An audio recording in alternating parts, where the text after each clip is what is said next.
अरे राकेश पियक्कड़ भागता हुआ पहाड़ पे जा चढ़ता है और जगह को साफ सुथरा कर अंडे को रख दिया गया।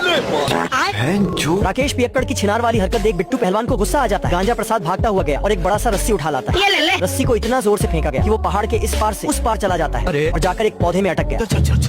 ये क्या हो गया? मौके का फायदा उठा पिंकुआ झट से रस्सी के सहारे ऊपर तक जा चढ़ता है। इधर धीरे धीरे रस्सी भी छूटने वाला था। ये क्या हो गया? एक साइड से रस्सी छूटा और दूसरे साइड से गांजा प्रसाद नीचे गिरने लगता है और रस्सी छूटते ही इधर पिंकुआ की भी हालत खराब हो गई।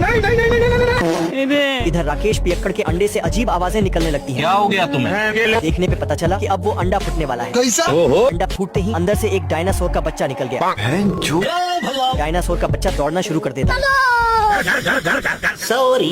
आसमान की ऊंचाइयों में छलांग मारते हुए पिंकुआ सीधा जाकर मुर्गियों के इलाके में गिरता है। जैसे तैसे जान बचाकर पिंकुआ वहाँ से भाग निकला और सीधा जाकर एक पत्थर के नीचे छिप जाता है। माथे में चोट लगने से उसका मानसिक संतुलन बिगड़ चुका था और उड़ते हुए सीधा हिमालय के सबसे ऊपरी चोटी पे जा चढ़ता है। कहाँ फंस गया भाई मैं? लेकिन दिक्कत इस बात की है कि सिर में चोट लगने के बाद उसे बवासीर से भी भयंकर बीमारी हो चुकी थी, जिससे कि वो एक पत्थर से दूसरे और दूसरे से तीसरे पत्थर पे होने लगता है। Sanjay Kumar time travel machine activate. और इसी बीच भागते हुए वो एक ऐसे इलाके में आ पहुंचा जहां बिट्टू पहलवान और उसके साथी टट्टी खा रहे थे। क्या? मक्के का भुट्टा खा रहे थे। अच्छा। पिंकुआ झट से नीचे उतरा और झट से एक अंडा चुराकर वहां से भाग निकलता है। बिट्टू पहलवान पीछे मुड़कर देखा तो पता चला कि 4 में से 1 अंडा गायब है। फिर उसे लगा कि हो सके दुकानदार ने ही 3 अंडे दिए हों।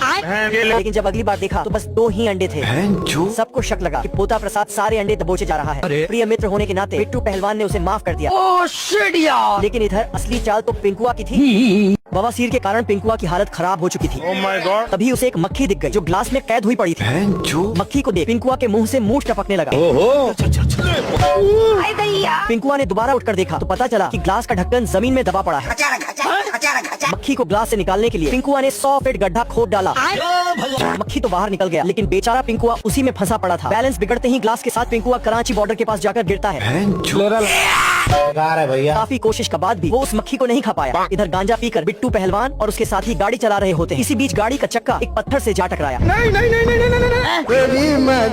और उसी रोड के किनारे से एक गाड़ी गुजरा जिसके अंदर से चॉकलेट से भरा एक डब्बा गिर जाता है। उस डब्बे को पिंकुआ ने भी देख लिया।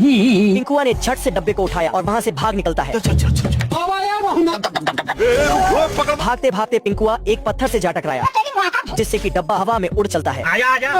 थोड़े समय के लिए गुरुत्वाकर्षण की अम्मा बहन करने के बाद तीनों खाई के नीचे जा गिरते हैं। मिर्च से भरा डब्बा लिए पिंकुआ भागता चला जा रहा था और पीछे से बिट्टू पहलवान भी उसे खदेड़ने में लगा होता है। इसी बीच पिंकुआ का संतुलन बिगड़ा और मिर्च का डब्बा हाथ से छूट गया।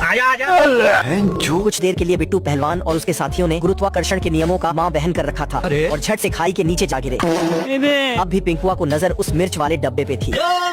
पिछवाड़े की पूरी ताकत लगा देता है लेकिन फिर भी वो डब्बा न खुल पाया।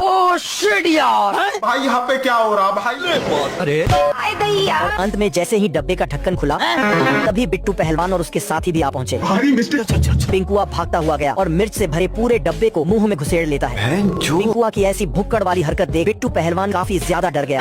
धीरे धीरे कदमों से बिट्टू पहलवान पिंकुआ के पास पहुंचा। क्या हो गया तुम्हें? मुझे बवासीर है। क्या बक रहे हो माता? भैया मैं तो टूट गया। पिछवाड़े में मिर्च लगने के कारण पिंकुआ रॉकेट से भी स्पीड उड़ना शुरू कर देता है। इधर कुत्ते का मूत पी लेने के बाद राकेश पियक्कड़ और उसके साथियों का मानसिक संतुलन बिगड़ चुका था और ऊपर वाला साथी पौधे में ही लटका रहा गया।